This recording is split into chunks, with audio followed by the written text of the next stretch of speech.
উপরে, আরও উপরে উঠতে লাগল ইলা, মই দিয়ে বানানো লম্বা একটা টাওয়ার বেয়ে। এক দেশের উষ্ণ হাওয়া তার লম্বা চুল নিয়ে দুষ্টুমি করছিল। তার কাঁধে ছিল রিন, ছোট্ট নীল হেজহগ পাখি। সে শক্ত করে আঁকড়ে ধরেছিল, তার ছোট ছোট চোখ বিস্ময়ে বড় হয়ে আছে। একদম ওপরে ইউমি নামে এক পরী মেয়ে একটা ফটক খুলল। ভিতরে ছিল এক জাদুকরী দৃশ্য।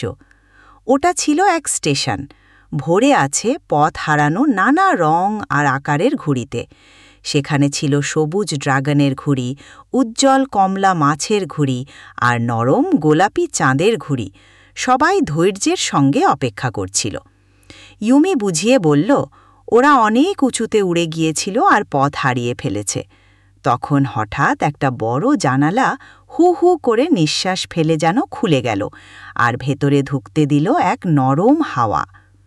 ইলা সাবধানে প্রতিটা ঘুড়ির সঙ্গে লম্বা ঝলমলে লেজ বেঁধে দিল।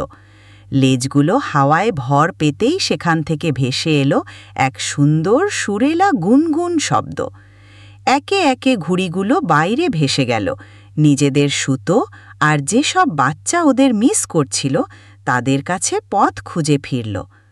শেষে একটা মাত্র ছোট্ট ঘুড়ি, লাজুক আর কুঁচকে যাওয়া, পেছনেই থেকে গেল। ইলা আলতো করে সেটার ভাঁজ ঠিক করে দিল, আর ওটা বিড়াল ছানার মতো গুনগুন করতে করতে তাকে ছাদ পর্যন্ত পথ দেখিয়ে নিয়ে গেল।